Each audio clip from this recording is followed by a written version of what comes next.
Gepleyer Azatlyk Radiosu. Habarlar gündeligimizi men Gözel Hudaýberdiýewa dowam etdirýärin. Türkmenistanyň öňkü daşary işler ministri we baş diplomatlarynyň biri Batyr Berdiýew türkmen türmelerinde direksiz ýeten ady belli şahsiýetleriň biridir. 2003-nji ýylyň ýanwar aýynda geçirilen ýapyk suwtdan soň onuň ykbaly nämälim galýar. 3-nji oktýabrda Batyr Berdiýewiň 58 ýaşy dolýar. Şun Batyr Berdiýewiň hossarlary ony ýatlaýarlar we maşgalatyna raýdaşlyk bildirýärler. Batyr Berdiýewiň türmede ýazan goşgularyny ingliz tiline terjime eden Britaniýaly şahyr we terjimeçi James Womack Batyr Berdiýewiň dogulun güni münasibetli Azatlyk Radiosynyň üstü bilen çykyş etdi. Сегодня, 3 октября, день рождения Батыра Бердыева. Мы вспоминаем его сегодня. Şugun 3-nji oktýabr Batyr Berdiýewiň doglan güni. Bugün biz onu ýatlaýardyk we onuň maşgalasyna öz hormatymyzy bildirýär. Biz Türkmenistanyň hökümetiniň zor bilen ýitirim edilmeleriň aýylgans praktikasyny etmegini we Batyryň hemde beýleki ýyllarça adamyň hukuklaryny berja etmegini, olaryň öz garyndaşlary bilen duguşmagyna ruhsat bermegini, olar üçin medisina kömeginiň we aklawçylaryň el ýeterli bolmagyny üpçün etmegini talap edýär. Batyr aýtmyşlaýyn, durmuş ursa başın sallama aşak, gaýgam ýüregi yer içinden, eger öz-özüňi başarsaň yeňip, taparsyň öz ýoluň geçirjek jeňden, diňe öz ýüregiňe göwnüňe anan, paýkasyna ýeten nesihatlaryň, güýç kuwatyň bolsun, aklyň gollagy, şonu hiç bir ýolda adaşmarsyň sen. Batyr, doglan günüňiz gutly bolsun. С днём рождения, Батыр. Siz bilen. Мы с вами. Dip Batyr Berdiýewiň goşgularyny ingliz tiline terjime eden şahyr James Womack aýtdy. Batyr Berdiýewiň tutsaglykda öz aýalyna we ogluna ýazan şol goşgularyny olar diýeri görkezin atly kampaniýasy ýaňy ýakynda rus we ingliz tillerinde çapdan çykardy. Türkmenistanyň türmelerinde zor bilen ýitirim edilenler barada maglumat ýygnaýan bu kampaniýanyň maglumatlaryna görä Batyr Berdiýew 2002-nji ýylyň 7-nji dekabrynda tutsak edildi. Ýani şol ýylyň 18-nji dekabrynda Türkmenistanyň döwlet telewizionasy onuň öz-özüni günäläp eden çykyşyny görkezdi. Türkmen häkimetleri Berdiýewi prezident Niýazowyň janyny kast etmäge tynanşykda aýpladylar. Adam hukuklaryny goraýjy guramalar Batyr Berdiýewiň tutsaklykda gynamalara tezewar edilenligini aýdýarlar. Batyr Berdiýew 2003-nji ýylyň 21-nji ýanwarynda ýapyk suwd arkaly 25 ýyllyk iş ketildi. Onuň suwtdan soňky ykbaly barada ören ujypsyz maglumat berilýär. Memorial guramasy öz çeşmelerine salgylanyp käbir tutsaklaryň iň soňky ýazak Batyr Berdiýewiň sesini 2005-nji ýylyň may ýa-da iýun aýlarynda eşidilenligini habar beripdi. Batyr Berdiýewiň ykbaly barada hatda onuň diýeridigi ýa-da dälligi barada maglumatlar ne onuň maşgalasyna ne-de garaşsyz guramalara şol sanda Gyzylhaç we Ýarymay guramasyna el ýeterli. Türkmenistanyň ýolbaşçylary Batyr Berdiýewiň ykbalyny degişli ýagdaý 2007-nji ýylda agzapdy. Şonda prezident Gurbanguly Berdimuhammedow New Yorkda Kolumbiýa Universitetinde eden çykyşynda Günbatar jurnalistiniň öňkü daşary işler ministrleri Boris Şehmuradowyň we Batyr Berdiýewiň ykbaly barada beren sowalyna "Men entek ýaş prezident, meniň işim ýurt ykdysadyýety gowulandyrmak, ony galkındyrmakdyr. Emma men olaryň diýeridigine ynanýaryn" diýip jogap beripdi. Emma şondan beri geçen 11 ýyl bu mesele aýdynlyk getirmedi. Adam hukuklaryny goraýjy Truth Accountability guramasy zor bilen ýitirim edilmeleriň Türkmenistandaky iň agyr problemalaryň biridigini belledi. Gurama olary diýeri görkezin kampaniýasy boýunça öz egindeşleri bilen bilelikde ýaňy ýakynda Türkmenistanyň prezidentiniň New Yorka saparynyň öňü syrasynda Birleşen Milletler Guramasynyň baş sekretaryna ýüzlendi we Antonio Guterres'e Berdimuhammedow bilen duşugynda adam hukuklary barada göni sowal bermäge we onuň türmelerde adamlary zor bilen ýitirim etmekden el çekmegini gazanmagy çağırdy. Türkmenistanyň häkimetleri ýurtdaky zor bilen ýitirim edilmeler problemasyny boyun almaýarlar. Türkmenistanyň adam hukuklaryny berja edişi boýunça şu ýylky hatawaty bilen 7-nji maýda Jenewada Birleşen Milletler Guramasynyň adam hukuklary boýunça geňeşinde çykyş eden türkmen resmiýeti we Hajaýew häzirki pursatda gynnamalary, zor bilen ýitirim edilmeleri we eden etdilikli tutha-tutluklary tubut edici çynlaky habar bolmady diýdi.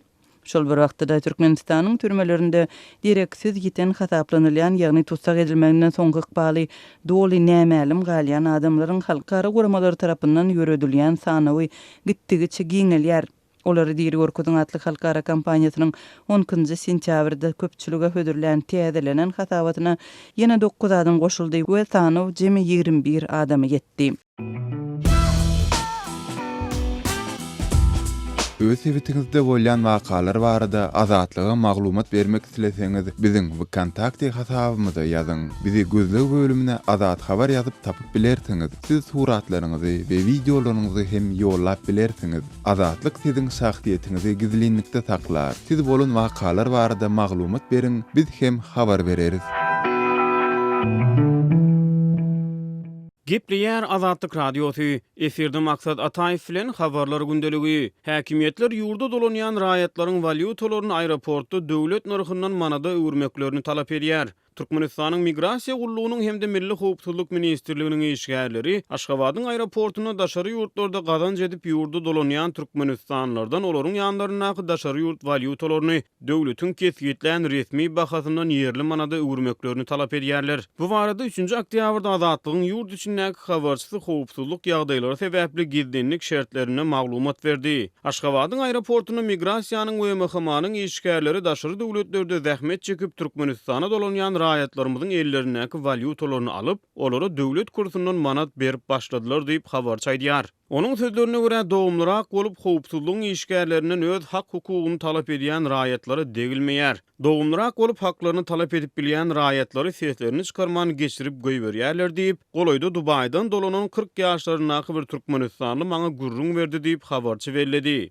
Azatlygyň ýurt içindäki çeşmeli häkimetleriň görýän bu çärelerini basyp alyjylyk häsiýetlendirýär. Habarçynyň sözlerine göre ýurdun güýç gurluklarynyň howa menziline ýolagçylaryň daşary ýurtlarda gazanç edip, ýanlary bilen getiren valyutalaryny döwlet kursundan mejbury manada çalışmak talaplary raýatlarda närazyçylyk döredýär. Aeroportda raýatlarymyzyň Türkmenistanyň Migrasiýa gullugynyň hemde MHManyň işgärleriniň wezipeleriniň hyýanatçylykly peýdalanmagynyň we olaryň basyp alyjylykly jinayetçi toporlardan tapawut bolmadyk hereketlere baş goşmagyndan nägile bolýanlyklaryny synasa bolýar diýip habarçy belledi. Habarçymyz soňky wagtlarda ýurdun Demirgazyk regionuny käbir büdjet işgärleriniň işlerini taşlap, Türkiýe döwletine işe gidip başlandyklaryny belledi. Ol ençe raýatyň Türkmenistanyny bir ýylda aljak aýlyklaryny Türkiýede bir aýda gazanmagy mümkinçilikleriniň bardygyny aýdýanlyklaryny sözüne goşdy. Türkmenistanyň soňky ýyllarda agyr ykdysady kynçylyklary başdan geçirmegi bilen häkimetleriň eklenç gözlegine daşary ýurda çykmagy isleg bildirýän raýatlara garşy güýçlendirýän çäreleri, garaşsyz habar çeşmeleriniň şol sany azatlygyň ýurt içindäki habarçylarynyň hemde çeşmeleriniň üntüni çekdi. Şu ýylyň mart aýyny dürli online medeniýet serişdeleri 2017-nji ýylda Türkmenistandan Orsiýetiň Volgograd oblastyna göçüp baran türkmenistanlaryň sanynyň 2016-njy ýylyň degişli döwrü bilen deňeşdirenini 81% ýokarlananyny habar verdi. Fevral aýyny Azerbaýjanly bir neşir Azerbaýjanyň döwlet resmiýlerini we edaralaryna salgylanyp ýaýradan maglumatyny soňky wagtlarda öz ýurtlaryna gelýän türkmenistanlaryň sanynyň gün saýyn köpelýändigini habar berdi. Azatlyk Radiosyna Türkiýedäki zähmet migrantlarynyň duçar bolýan ýagdaýlary, olaryň ýaşaýyş durmuş şertleri barada ýygyderli maglumat berilýär. Şeýle maglumatlardan çen tutulsa Türkiýe döwleti türkmenistanly migrantlaryň iň köp ýykyn edýän ýurtlarynyň başyny çekýär. Galy berse de sentýabryň aýagyna azatlygyň ýurt içindäki habarçysy howpsuzlyk gulluklarynyň daşary döwletleri diýinç almaga gidýän we gymmat bahaly awtomobilleri satyn alýan raýatlary soragy çekýändigi barada habar berdi. Daşary ýurtlardan dolanýan raýatlaryň valyuta görnüşine maliýe serişdeleriniň Aşgabatyň aeroportuna mejbury ýerli manada çalışdyrylýanyny barada ýurdun resmi habar serişdelerine maglumat ýok. Türkmenistanyň Merkezi bankyna $1 manada bolan resmi gatnaşygy 3,5 manat meçberine kesgitlenilmeginde galýar. Azatlygyň habarçylary dollaryň gara bazardaky bahasynyň 20-21 manat aralygyndadygyny habar berýärler. Iýun aýyna dollaryň manada bolan gatnaşygy 29 manada şenli baryp ýetdi. Şeýle habarlaryň fonunda Aşgabatda döwlet manadyny daşary ýurt valyutasyna bekanun konvertasiýa etmekde aýyplanyp bir näçe bank resmiýeti, telekeçiler we howpsuzlyk gullugynyň işgärleri saklanypdy.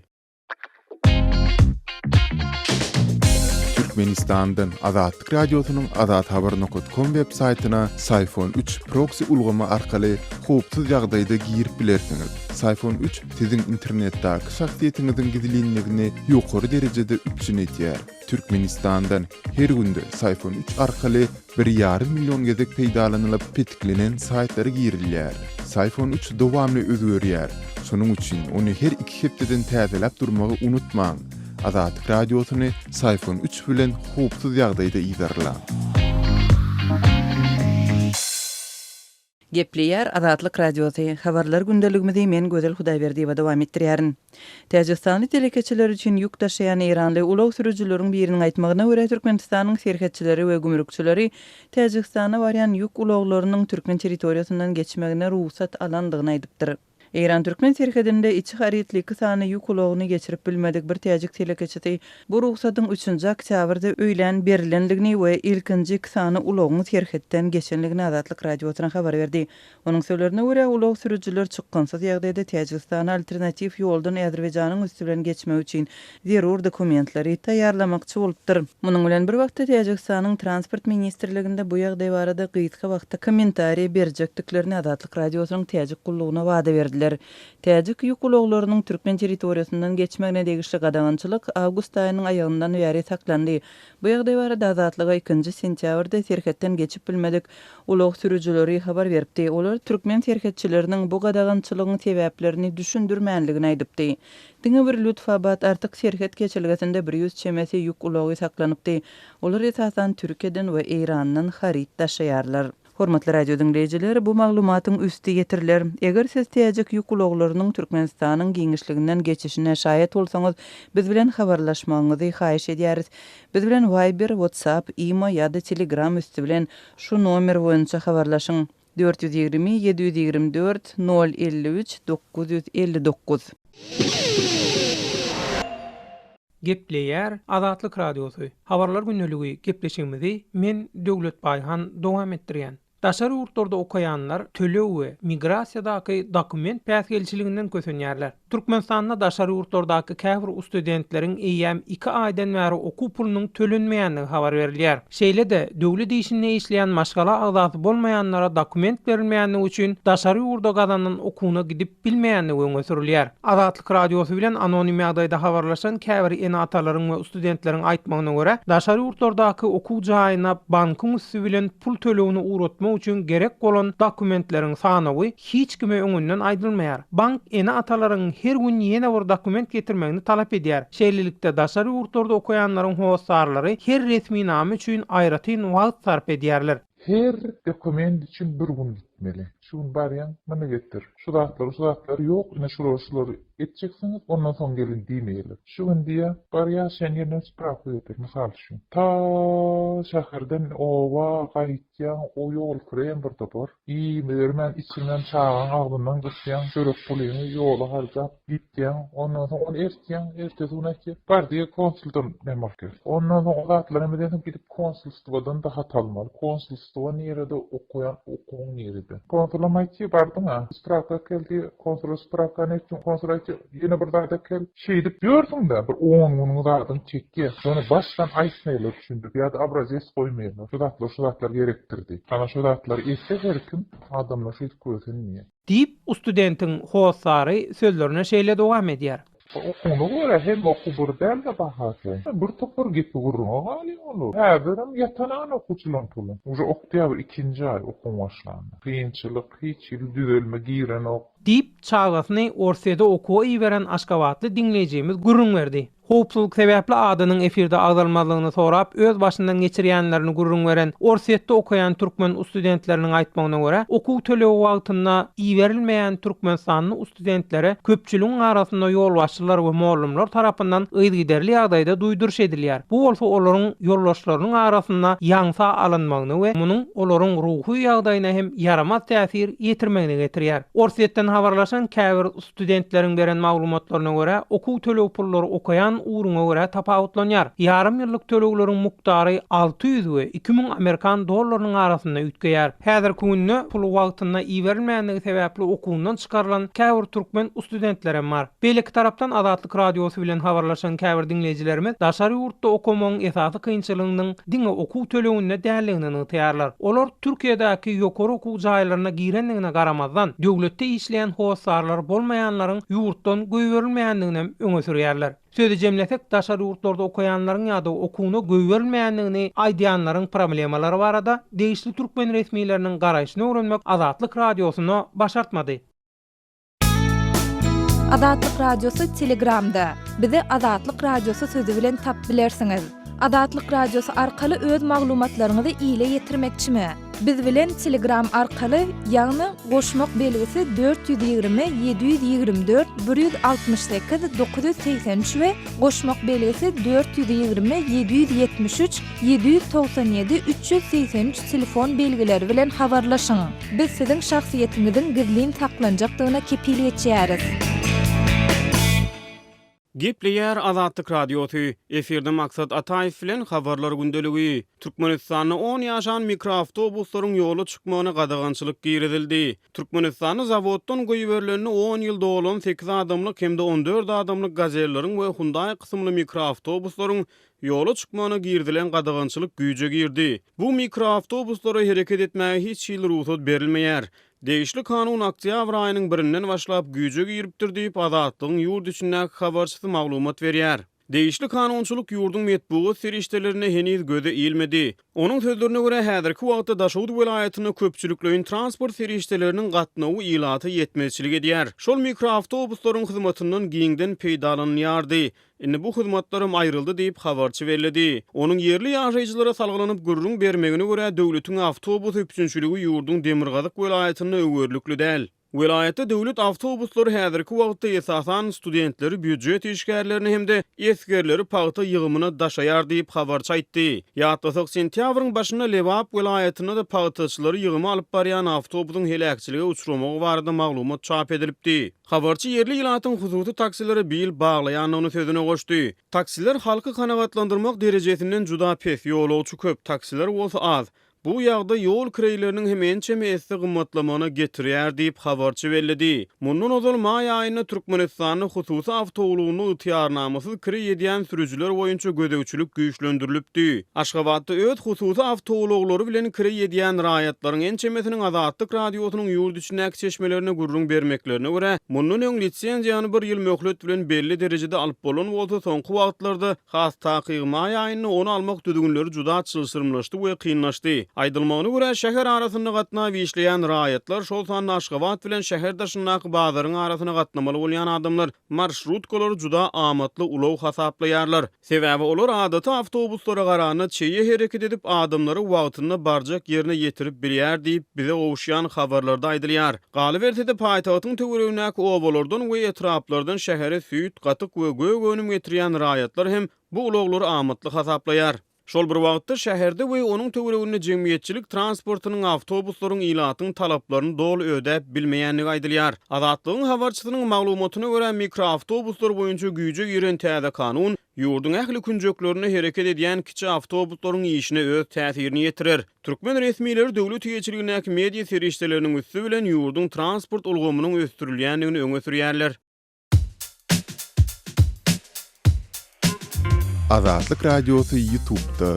Azatlyk radiosynyň YouTube sahypasy Türkmenistandan, halk içinden habarçylarymyz we okuyjylarymyz tarapyndan iýerilen video ýazgylar arkaly resmi metbuatda beýan edilmeýän halk durmuşynyň öz boluşly bir çeşmet hökmünde döredildi. Biziň sahypamyzy YouTube'un gözleg bölümine Azatlyk radiosu, Azat habar, Azatlyk online, Azatlyk TV sözlerini ýazyp tapyp bilersiňiz. YouTube'da Azatlyk radiosyna tomoşçy bolmagy, goldowçy bolmagy hemmeleri çagyrýarys. Gepleýär Azatlyk radiosu. Habarlar gündeligi gepleşigimizde dowam edýäris. Dün Aşgabatda Türkmen Döwlet Neşriýat Gullugynyň Türkmenistanyň Sowda Senagat Edarasy bilen birlikde gurnaýan 12-nji halkara kitap sergiýar markasy öz işine başlady. Azatlyk radiosu sergini synlan Aşgabatly ýazyjy Mamrat Bugaýew bilen söhbetdeş boldy. Amamrada halkara kitap sergisine esasan haýsy kitaplara orun berilipdir? Asrysy aýtmaklaryna görä oňa dünýäniň 20 ýurdunyň neşriýatlary wekilçiligi edilýän Türkmenistanyň 21-nji döwlet hökmünde gatnaşýan munda da edil ozal kıyırlarda kada bolşýaly döwlet başçylarynyň kitaplary görnükli ýerde goýulypdyr. Berdimuhammed Gafarlygyň ýazylan kitaplarym 57. Şonuň ýanynda bir çağalara netlenen ertekiler, şular goýulypdyr. Hemde käbir ilmi monografiýalar bar, ilk ýyllarda çap edilen eserler bar. Umumyň şol Türkmenistanyň awtorlary o diýen köp däl. Amma burada şeýle serilerin geçirilmeginiň ähmiýeti barada hem-de onuň Türkmenistanyň intellektual durmuşyna oýnaýan rolu barada dinleýijilerimize gurrun beräýsiňiz. Şeýle kitap sergileri bolu bilen serginiň ýarmarkanyň geçirilýän ýurdun raýatlarynyň dünýä edebiýaty bilen tanış bolmagyna mümkinçilik berýär. Galy berse dünýä edebiýatynyň bire golaýlamagyna edilşi kitap ýarmarkalary uly kömek edýär. Ýöne bir Türkmenistanyň häzirki ýöredilýän döwlet siýasatyny götergilemek hem-de bir döwlet başçylarynyň ýazdylan kitaplaryny hakym mahabat etmek. Adatça kitap sergilerine daşar ýurtlardan döwlet başçylarynyň kitaplarynyň olýady beýle kür döwletiň diline neşir edilen, çap edilen kitap getirdi. Yani bu gerek sergim şu däpden soğuk içmende Koreýa Respublikasyna Türkmenistanyň döwlet başçylarynyň Türkmenistan ýüpek ýolunyň ýüregi atly kitabynyň Korey diline çap edilen nuskalaryny getiripdirler. Sözümizin ahyryna gysgaça bir söz bilen aýdylan häzirki wagtda Türkmenistanyň kitabyň sarpasyna ähili. Yurdun içinde kitabın sarpası in bir kese düştüğüm şunu çekinmeyen ayette oluyor. Sebep birinizden bir yurtta indi bir son yıllık oğluyla paraya bulmanla 25 yıl çeyreğe gafır oldu bir hakiki edebi çap edilen o Türkmenistan'ın hazır iktisattaydan bir şüpreyerliğini, pese düşerliğini aydiyasyonu dünya iktisadiyette halkın uruhu akbaratın gittikçe şüpreye öyle bir zuda uluy hop sebebi Türkmenistan ýalba ýurdun iktisadiyetini 3-5 ýylda düzedip bolar ýöne. Häzir kiyar uruhy, ýegwarlyk, uruhy, elgaramalyk, uruhtaýdan süpürmek dowam etse, onu keltmek üçin kelime 10 ýyllyklar, belki asyrlar gerek bolar. Gepleýär Azatlyk radiosi. Habarlar günnelegmedi halkary temasy bilen dowam etdirýär. Orsiýetiň Harp Akademiýasyna asylyp goýulan surat Angliýadaky odalky çalynyň zäherlenmegine dahilli diýilýän Rus harp aňty ofisleriniň şahsiýetiniň anyklanmagyndaky delilleriň üstüne urna boldy. Bu surat 2-nji oktýabrda Azat Ýewropa Azatlyk radiosynyň Rus hurlugy bilen Bellingcat açyk çeşme derňew saýtynyň bilelikde çap eden habaryna peýda boldy we Britan häkimetleri tarapyndan nazara alynan we Ruslan Başyrow diýip bilinýän Rus erkeginiň pasport registrasiýasy, internet suratlary we harby ýazgylar esasynda kesgitlenen odalky maglumatlarynyň üstüne ýetirdi. Britan häkimetleri mart aýynda Angliýanyň Salisbury şäherine zäherlenen öňkü Rus içalty Sergey Skripal'yň hem-de onuň gyzy Yuliýanyň janyna abanan hopyň aňyrsyna Başyrowyň we Aleksandr Petrov diýilýän adamyň duranlygyny aýdýarlar. Sowetler döwründe taýýarlanan harby nerw agenti bolan Novichok bilen zäherlenen Skripallar aman garly. Cinayetde guman edilýän 2 Rus erkegi jemgyýetçiligi aýan bolanlarynyň bir näçe gün soň döwlet kontrollugyna Rus telekanalyna ertä baryp özleriniň bary ýogy syýahatçy bolanlyklaryny gurrun berdiler. Londonyň, Washingtonyň we beýlek gün watar ýaranlarynyň onlarça Rus diplomatyny ýurtdan çykaryp kowmagyna garamazdan Kreml özüniň bu zäherleme ol ýa-da beýlek görnüşde dahillydy barada aýdylýanlary ödül kesil redetdi. Emma muňa garamazdan Bellingcat tarapyndan jemlenen pasport maglumatlary we beýleki deliller guman edilýän 2 adamyň orsiýetiň harby aňty gullugyny, gurugy baglanyşyklarynyň üstüne açdy. Soňky geçirilen barlyklar bolsa Başyrowyň hakyky diýilýän şahsiýetini, udak günnäger Harp Akademiýasyny tamamlan we 2014-nji ýylda Orsiýet Federasiýasynyň gahrman ýen medal bilen syýlagylanan gurugynyň polkownikiňki Anatol Chepigany ýüze çykardy. Chepiganyň dowduk şäherinden olan adamlaryň hem bir näçesi Rusga günwatar mediýasy bilen söhbetdeşlikde onuň şahsiýetini medal bilen syýlaglanyny tasdiq etdi. Azatlygyň Rus hurlugy we Bellingcat sosial media materiallaryny ulanyp Harp Akademiýada meşhur uçurumlaryň hormatyna asylyp goýulan diýwar suratlaryny tapdylar. 2014-nji ýylyň iýuly bilen 2016-njy ýylyň mart aralygyna çap edilen şekilleriň birindäki surat Chepiganyňky diýilip bilindi. Bu suratda ertä interwýu berenne Başyrow diýip tanadylan adamy ören çalymdaş erkek görünýär. Bellingcat hem Chepiganyň ertä interwýu beren adama gaty meňdeş görünýän diýwar suratyny gözläp tapdy. Orsiýetiň daşary işler ministrliginiň sözçüsi Mariya Zakharova Chepiga we beýleki adamlarda aýdylýanlaryň orsiýeti nyşana alan maglumat kampaniýasynyň bir bölegdigini aýdyp aýak depdi. İýun aýyna ýene-de 2 san Britan raýaty belki de tötänlikde nerw agenti bilen zäherlendi. Olaryň biri Don Sturges aradan çykdy. Gepler Azatlyk radiosi. Hormatly dinleyijiler, şonuň bilen habarlar gündeligimiziň şu günkü sanyny geçirip oturýar. Azatlygyň tolkunlaryndan aýrylmaň.